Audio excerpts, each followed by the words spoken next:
Jaden Daniels has officially made his first mistake on the field in day 3 of Washington Commanders training camp. Let's talk about it. Off field, left. What I want? Get back slow. I love the way she rock it. I love the way she move it, shake it on me.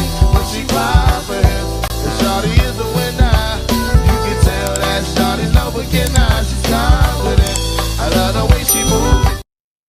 YouTube, what's going on? It's Juan Gotti here. We are the Washington Commanders video, and in today's video, we're coming on here with the video where we're going to be talking about day 3 of Washington Commanders training camp. So without further ado, let's get straight into today's video. Before we do, make sure you guys go down below, leave a like on this video, subscribe to the channel if you are new, turn on post notifications so you get notified when I upload new videos like this to the channel. We're on the road to 8,000 subscribers, so it'd be greatly appreciated if you can reach that goal as soon as possible. Thank you so much. Let's get straight to it.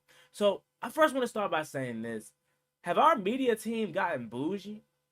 Like, I remember when I first started the training camp recaps. I would say about 4 or 5 years ago, I brought it to this space. And the big reason why I wanted to start talking about training camp daily was because our media team back then would report on every single thing. Everything these players and coaches did during training camp, they were reporting on it. Whether it's a big play, small play, whether it's a guy just running into the tunnel to use the bathroom or something small like that, they would report on it. And we would know every single day what's going on. From JP Finley, John Keim, everybody. Back then it was Rihanna Walker who was one of my go-tos, and maybe because some people fell off, maybe because some people are no longer with the organization that those were the guys and girls that were really doing it. Like a Rihanna Walker, or Peter Haley's no longer covering the team. Like maybe those people were the people that were genuinely doing it. However, nowadays it feels like we're closed off. Like it's like we get a tweet every here and there when it comes to training camp now. Like they're too good to report on the team. I don't know. Maybe I'm looking in the wrong spaces.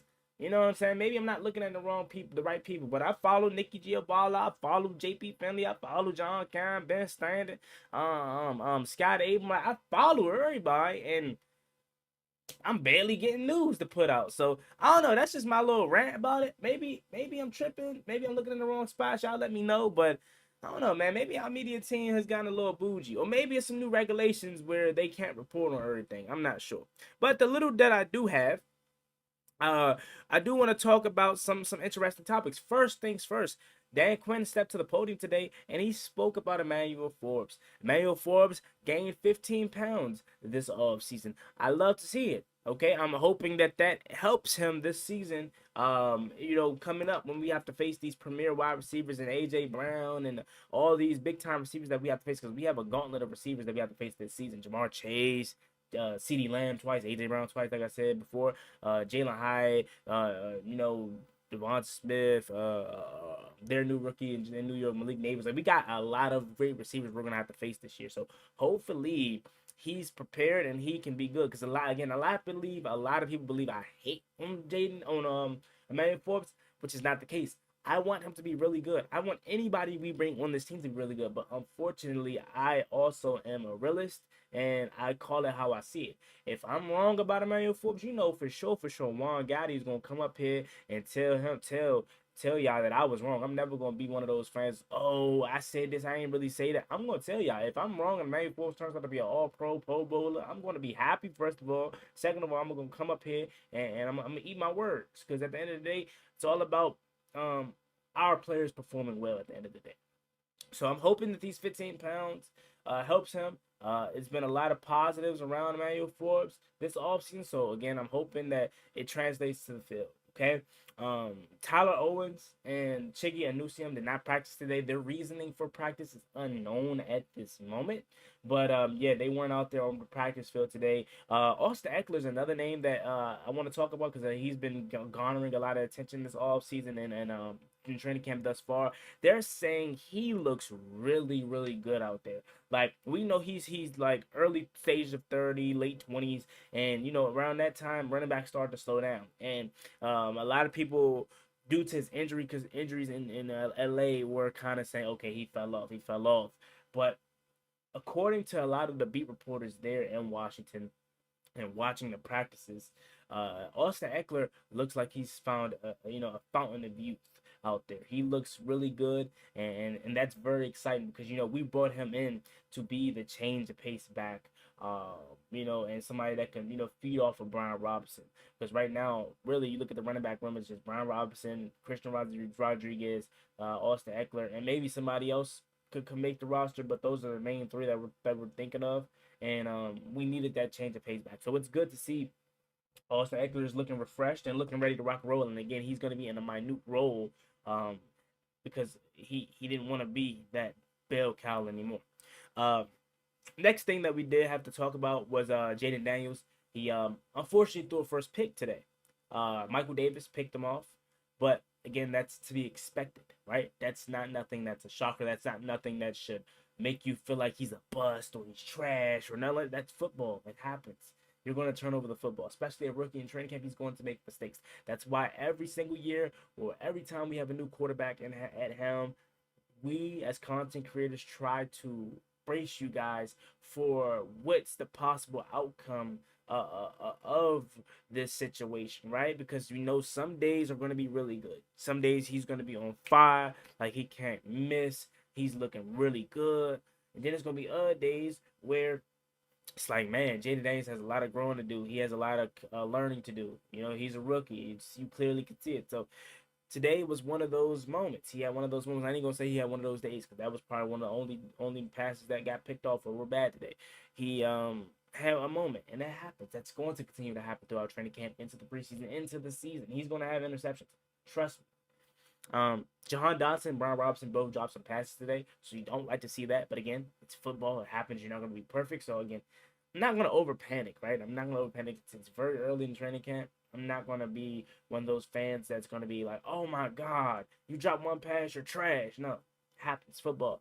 Pads go on Monday, so that's when things really, really get cracking and things really become like official in training camp. Like right now, it's just an extended version of mini camp. Like it ain't really nothing too crazy right now, but training camp really kicks off on Monday. So I'm excited about that. The first open practice, I believe, is on Sunday, which I feel like is a little weird. Like I thought it starting on a Sunday for open practices. I don't know. Maybe that's not weird, but to me it sounds weird. But the 27th is on Sunday, so that probably is or no, the 27th is tomorrow. Sorry about that. The 27th is tomorrow. So tomorrow is the first day of open practice, which is Saturday, and then pads go on Monday. So okay, I stand corrected.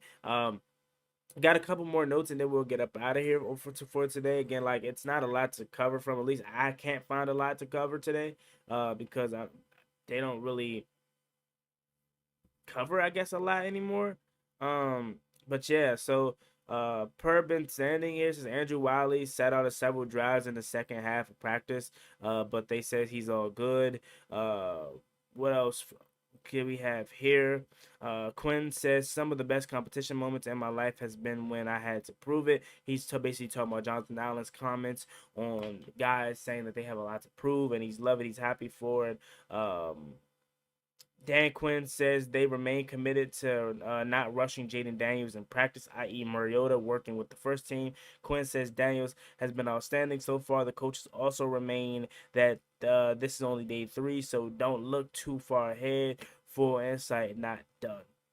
So obviously, it's going to garner a lot of attention. Why is Marcus Mariota getting more first team reps than Jaden Daniels? Again, it's training camp. It's early on in training camp. At that, didn't even have pads on. And I wouldn't even be surprised if throughout the whole summer you see Marcus Mariota and Jaden Daniels splitting reps. Sometimes you see Jaden Daniels throwing with the first team. Sometimes you see him throwing with the second team. Sometimes you see him throwing with the third team. It's not going to be surprising to me if that's the case. I think it's a positive because it's allowing Jaden Daniels to get rapport and connections with anybody on the roster that he's throwing to. So in case of injury, knock on wood, in case of injury, if freaking, let's just say a random name, Bryson Tremaine has to step in. I don't even know if he's going to make the roster, but if Bryson Tremaine has to step in one play or drive or something like that, him and Jayden Daniels can be on the same page. Why? Because then you go back to those days in the summer where Jayden Daniels is throwing to the third team, throwing to Bryson Tremaine, throwing to Casimir Island. Like, for me, it's not that big of a deal. I know Jayden Daniels is QB1. You know Jayden Daniels is QB1. They know Jayden Daniels is QB1. So it doesn't matter how many amount of reps Marcus Mariota is taking instead of Jayden Daniels with the ones. We know Marcus Mariota isn't starting come September 9th. So that's really all I have for you guys today. Again, it's not a lot of notes. I'm going to be going out to training camp here soon one of these days. So I'm going to try to be the new beat reporter and report on everything I see. I ain't going to miss nothing. I'm going to vlog. I'm going to talk about it when I come home. I'm going to get out there. So it's my first time ever, and I'm very excited to get out to Ashburn. All right, y'all. Y'all be easy. Stay safe. Again, don't forget to use promo code WanGotti on SeatGeek to get $20 off your first purchase. I'm telling you, it's one of the best promo codes in the game because it's basically free $20 off. Like, you don't have to pay anything. Just punch that code in, and you're getting $20 off your tickets. All right, y'all. Y'all stay safe. Be easy this weekend. Have fun. And most importantly, again, be safe. See y'all later. Peace.